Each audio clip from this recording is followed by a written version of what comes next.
on va revenir. Hier, Joe Biden a annoncé, on a le communiqué de presse et puis on a le texte, a annoncé le pardon présidentiel en faveur de son fils. Donc en faveur de Hunter Biden, donc une déclaration où il justifie son geste en expliquant que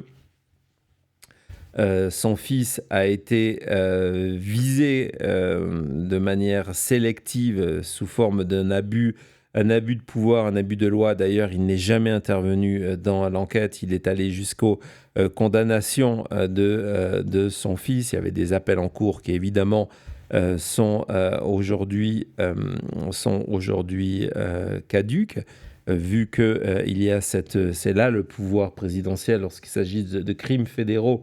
Donc le fait que il n'est plus poursuivi dans les deux affaires qui le concernaient, une affaire de fraude fiscale et une affaire pendant 11 jours d'avoir une arme en sa possession pendant 11 jours alors qu'il n'avait pas le droit d'en avoir avec une fausse déclaration, etc. etc.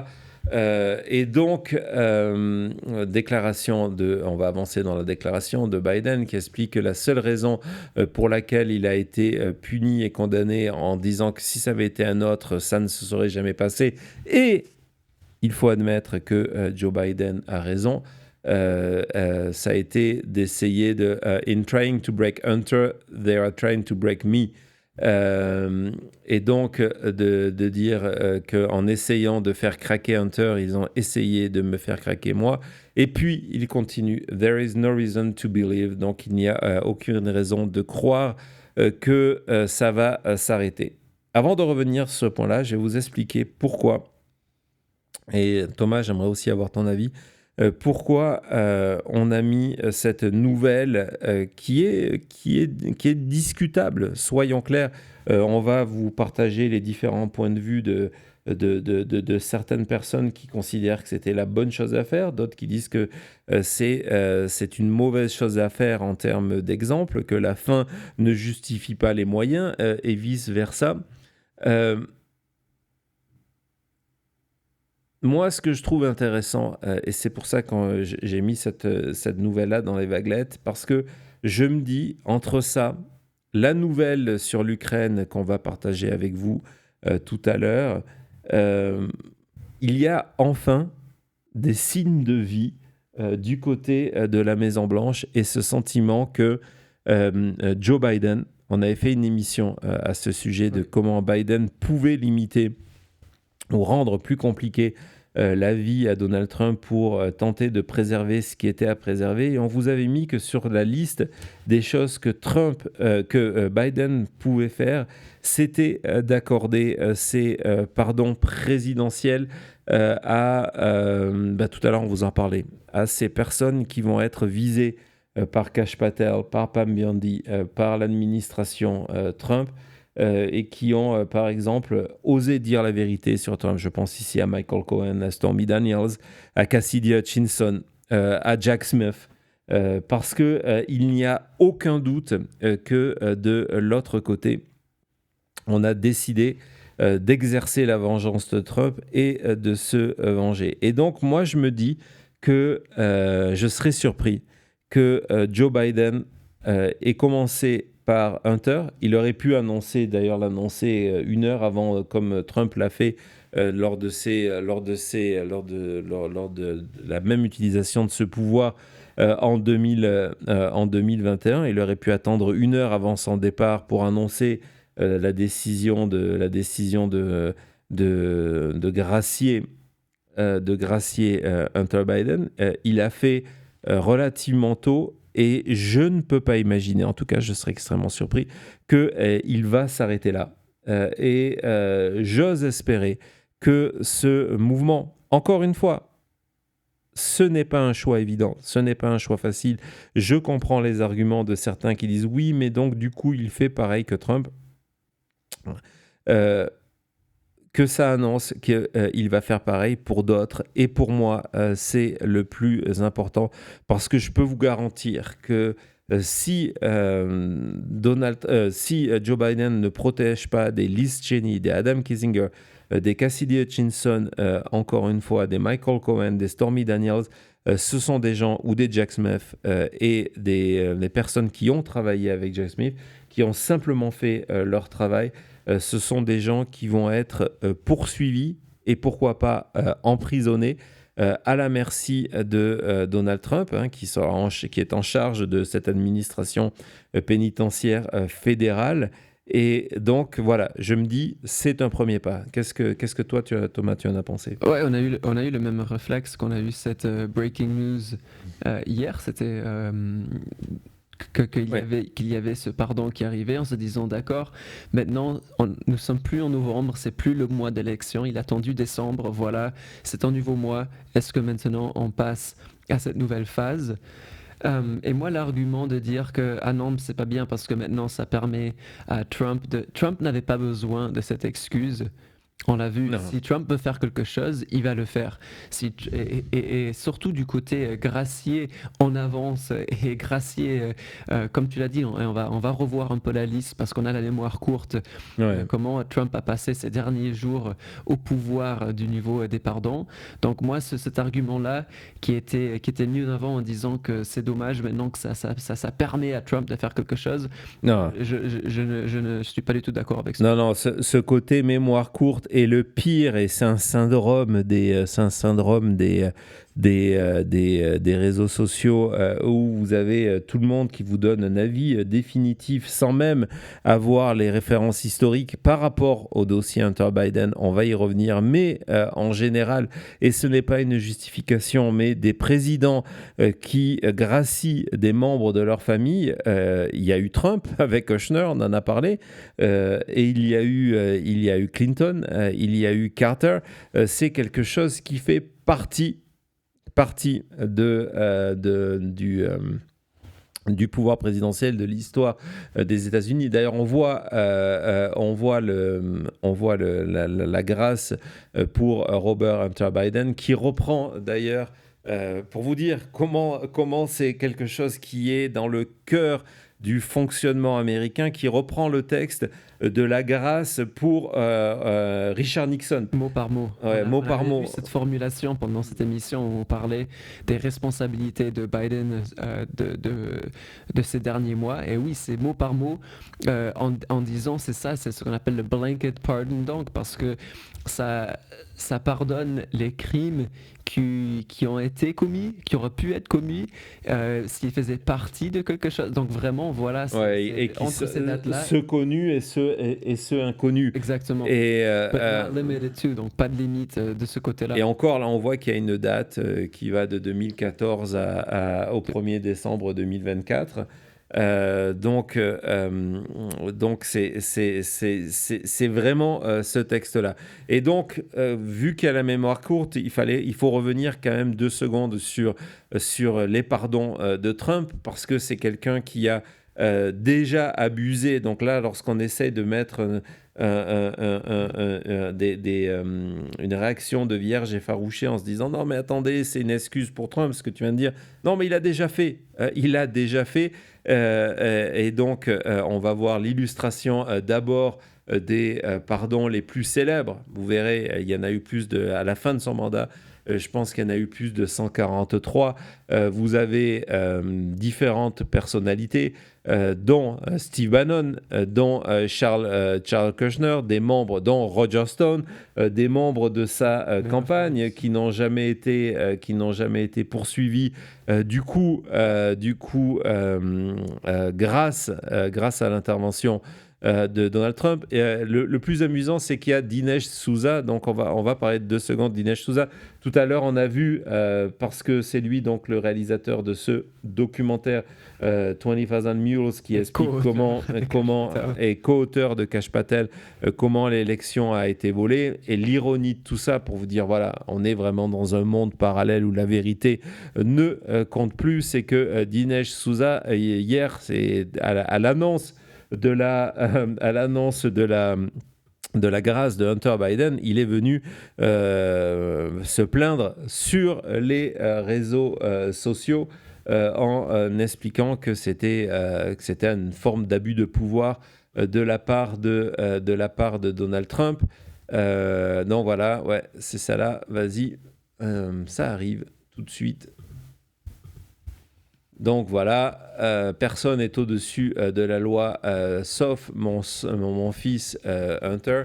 Et donc, c'était l'occasion de répéter, et on a la coupure de presse de 2018 qui démontre que Dinesh D'Souza, lui aussi, s'est retrouvé au-dessus de la loi, parce que, hop, le 31 mai 2018, donc ça, c'est même pas les pardons de fin de mandat, Non, c'était pendant le mandat de Trump, Ouais. il a été gracié par Donald Trump. Petite parenthèse sur Dinesh, donc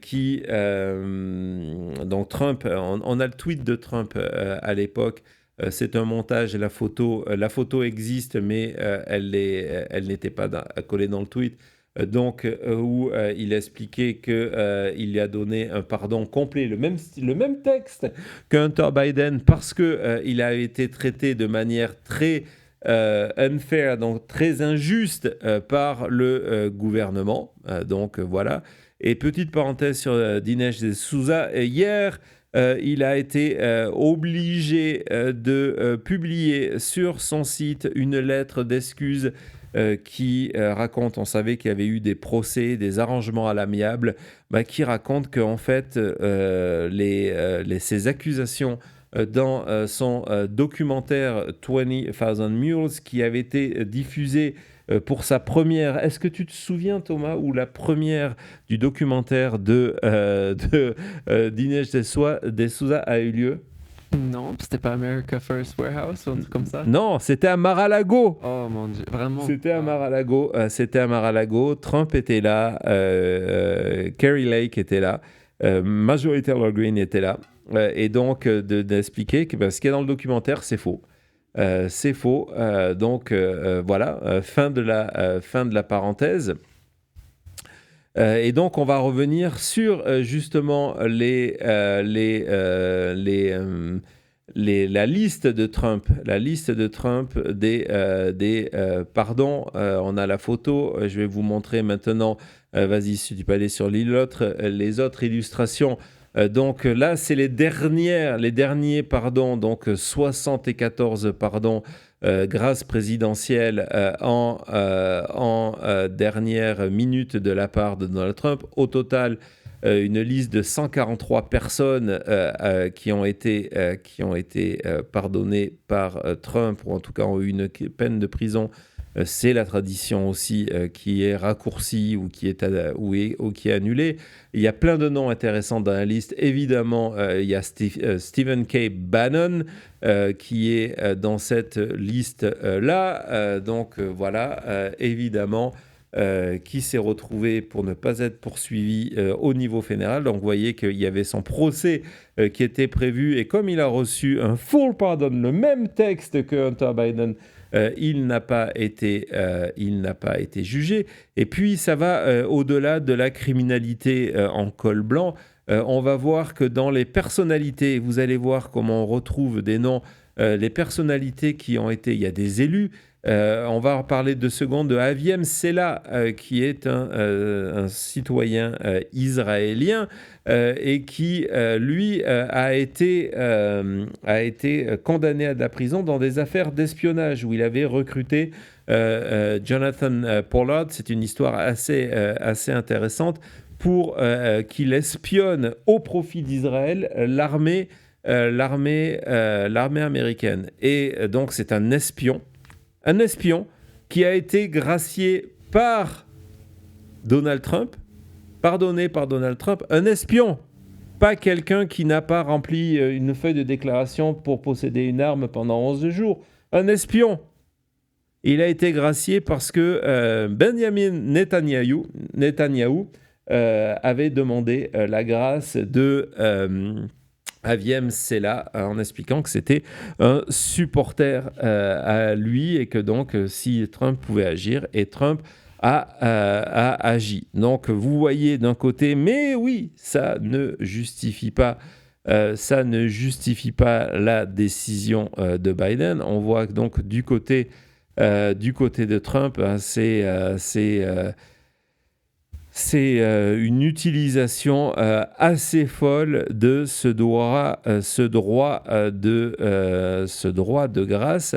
Et je vais vous faire entendre une réaction hier sur Fox, et vous allez voir, cette réaction, elle n'est pas le fait du hasard, de la juge Janine Thomas, qui était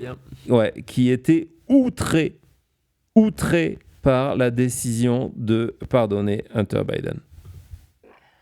Well, I think it's kind of ironic that you've got Joe Biden saying that, calling out the media for mistreating his son.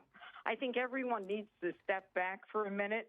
And as he attacks everyone for, his son's wrongdoing, we have to recognize that it was his own Department of Justice that indicted his son. Donc, ce qui est intéressant dans l'outrage de Janine Pirlo, peut-être que le nom, vous l'avez vu passer il y a 2 secondes, Thomas, si on peut retourner au document juste avant, le numéro 3, avec cette liste. Qui en a là-haut, Thomas ? Ah, le micro ne marche plus. On a le nom de Albert J. Pirro. Donc, c'était l'ex-mari de la juge Janine Pirro. C'est le dernier, avec plus qu'une heure avant la prise de pouvoir de Joe Biden. C'est la dernière personne qui a obtenu un pardon complet, un full pardon de Donald Trump. C'est l'ancien mari de la juge à l'époque. Je ne sais pas toi, Thomas, mais je ne me souviens pas d'une breaking news sur Fox News où elle expliquait qu'elle était outrée par le fait que son ancien mari ait été gracié par Donald Trump. Non, et évidemment, hier à la télé, elle n'est pas revenue sur le sujet. Non, elle n'est pas revenue sur le sujet. Et puis, il y a tous ceux et celles qu'on a énormément entendus ces derniers jours qui, eux, avaient demandé ce qu'on appelle ce blanket pardon, ces élus qui ont très certainement participé d'une manière ou d'une autre à la tentative de coup d'État de Donald Trump au niveau du Congrès. Et dans cette liste, on a la photo de ces personnes qui avaient demandé à Trump un pardon complet pour toute faute, ce qu'on appelle vraiment le blanket. Rudy Giuliani, John Eastman, Mark Meadows, Marjorie Taylor Greene, Matt Gaetz. Voilà, donc vous voyez, le pardon, c'est aussi ça. Ouais, Thomas ? C'est les stars de MAGA sont là. Toutes les stars de MAGA sont là. Donc, évidemment, ça pose la question de savoir, OK, est-ce que, parce que Donald Trump l'a fait, Donald Trump est celui qui, dans l'histoire de la présidence américaine, a peut-être le plus usé et abusé de son droit de pardon? Est-ce que cela signifie que Joe Biden peut faire la même chose?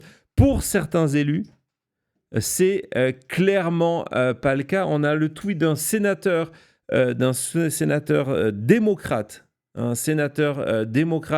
Michael Bennett, qui explique que c'est de cette manière que le système judiciaire s'érode, que c'est une manière de dire, voilà, si vous êtes le fils d'un président ou du côté de Donald Trump, quelqu'un qui a soutenu de manière, y compris illégale, son accès au pouvoir, vous, ou alors vous faites partie de sa belle famille, vous pouvez être pardonné. C'est une véritable question. Il y a des arguments partant dans ce sens-là. On va écouter, je pense qu'on a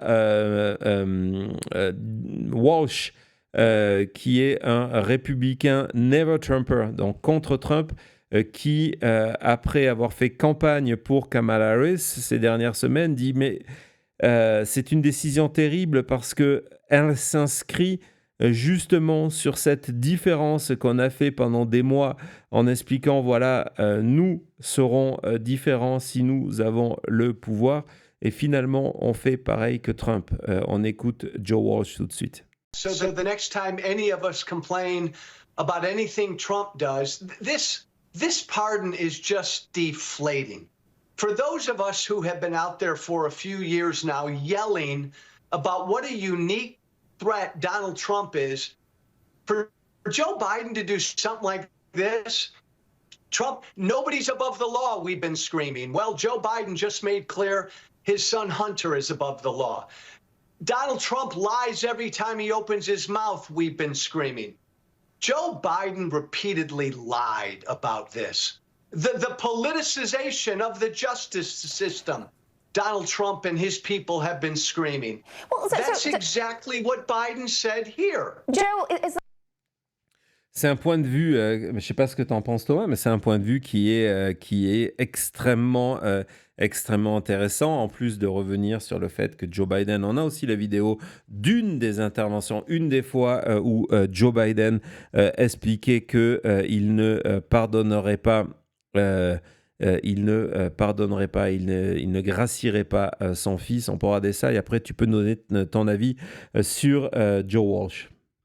With regard to the question regarding the family, I'm extremely proud of my son Hunter. He has overcome an addiction. He's one of the brightest, most decent men I know, and I am satisfied that I'm not going to do anything. I said I'd abide by the jury decision, and I will do that, and I will not pardon him.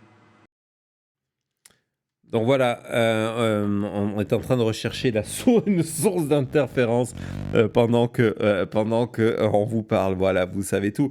Donc Thomas, si ton micro fonctionne, s'il n'y a pas trop d'interférence, qu'est-ce que tu penses de la position de Joe Walsh? Si les circonstances étaient différentes, si on parlait pas de Trump et de Biden, ça s'entend évidemment. De dire voilà, c'est pas bien, on a menti, c'est pas bien de mettre la famille au-dessus du pays et tout ça.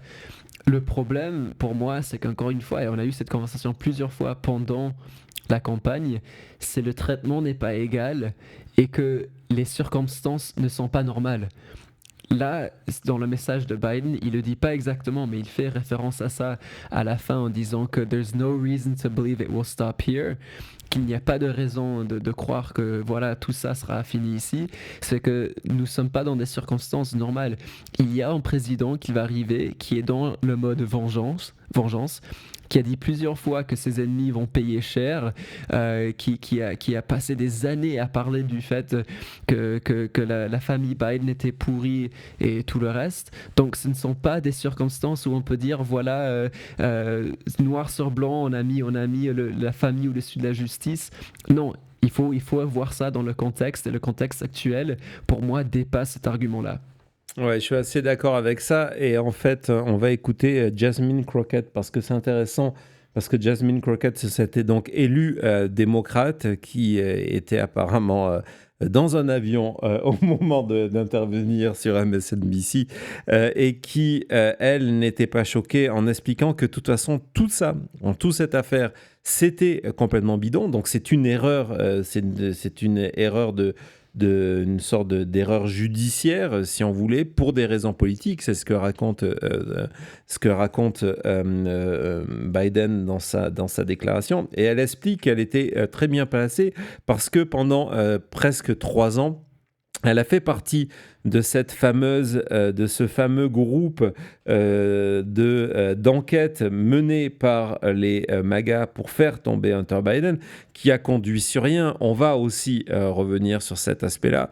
Et donc, elle dit, voilà, c'est complètement justifiable du coup. On écoute Jasmine Crockett. But I will say, way to go, Joe. Let me be the first one to congratulate the president for deciding to do this, because at the end of the day, we know that we have a 34-count convicted felon that is about to walk into the White House. So for anyone that wants to clutch their pearls now because he decided that he was going to pardon his son, I would say take a look in the mirror. Because we also know that when it comes to this cabinet has more people accused of sexual assault than any incoming cabinet probably ever in the history of America. So we are living in unprecedented times, and we know that this was completely political. As someone who serves on the Oversight Committee, this was gamesmanship the entire time. And we know that this investigation had been taking place for 5 or 6 years. We know that Hunter had accepted responsibility, and it was the oversight committee that was pushing to try to say, no, it wasn't enough. And ultimately, the judge decided to reject the plea. And so considering everything that took place and considering where we are in this country, I say, way to go, Joe. Bon, on a d'ailleurs dans les mêmes arguments, on a l'ancien ministre de la Justice de Obama, Holder, qui explique que normalement, il n'aurait jamais dû être poursuivi pour les peines qu'il a été obligé de faire, et que la situation est particulière à ce moment-là, parce que on vient de le voir, et est-ce que ça pesait dans la décision de Joe Biden, de savoir que non seulement Trump a nommé Pam Bondi, qui a publiquement évoqué l'idée de poursuivre toutes ces personnes, dont Hunter Biden en termes au département de la justice, et puis est-ce que c'est pas la nomination de Kash Patel qui est la goutte qui a fait déborder le vase, en se disant voilà, Kash Patel sera en place pendant 210 jours avec une mission qui est de s'attaquer. Il ne pourra pas s'attaquer à Joe Biden. Pourquoi? L'impunité. Donc, on va continuer à s'attaquer à Hunter Biden, y compris, pourquoi pas, jusqu'à l'incarcération, ce qui était une option possible. Il y avait un procès qui arrivait au niveau de la Californie, une instruction menée par un juge MAGA nommé par Trump. Et donc, résultat de se dire, voilà, il fallait intervenir parce que les personnes qui vont être en charge de ce dossier ne vont pas faire ce que moi j'ai fait pendant 4 ans. J'ai laissé la justice agir. Eux, ils vont utiliser la justice pour me punir à travers mon fils, et c'est pour ça qu'il faut que je le protège. Ouais, et tout ça, on revient à la première question, la première réaction qu'on a eue quand il y a eu cette breaking news, c'est d'accord, est-ce que c'est en plus un signe de la stratégie maintenant d'utiliser ces derniers mois de présidence pour mettre en place cette protection aux gens qui ont osé résister contre Trump. Donc à suivre, mais tu vois, encore une fois, je crois que ces questions de contexte sont vraiment importantes, et on ne peut pas juste s'arrêter à dire que voilà, c'est de l'abus, et on ne peut pas comparer l'abus de Biden à l'abus de Trump. Ça, pour moi, ça ne marche pas du tout. Non, et le contexte, nous ne l'oublions pas, c'est aussi l'affaire Alexander Smirnov, qui a été arrêté à Las Vegas, espion russe, qui attend son procès très prochainement, qui a été d'ailleurs inculpé il y a quelques jours dans plus d'évasion fiscale, où il n'a pas déclaré plusieurs millions de dollars de revenus de sociétés proches de Donald Trump. Et Smirnov, je vous rappelle, c'est celui qui était en charge,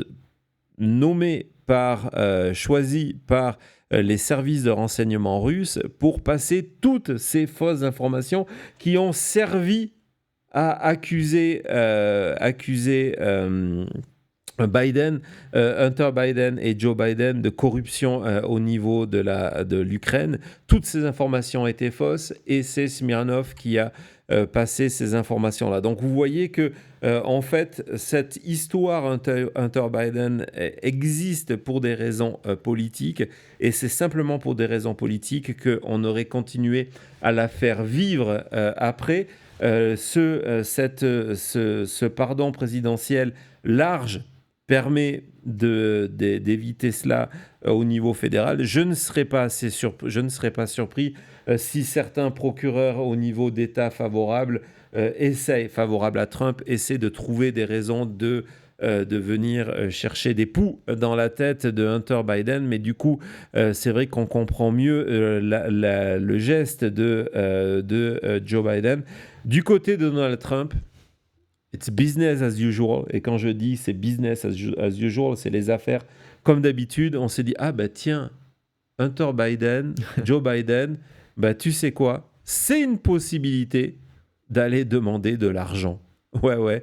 Voilà, c'est sorti hier. Hier et ce matin, les supporters de Donald Trump ont reçu des messages on en a plusieurs, on en a deux. Emergency response. Voilà, exactement. Emergency response. Qui les incitait à donner de l'argent à Donald Trump pour pouvoir, je ne sais pas qu'en faire, mais donc vous voyez, donc voilà. L'utilisation du pardon pour source de levée de fonds. Ah ouais, non, mais c'est du classique. Je suis surpris qu'on n'a pas le t-shirt. Non, pas encore. Allez, on fait une petite pause et on continue notre journal des vaguelettes. À tout de suite.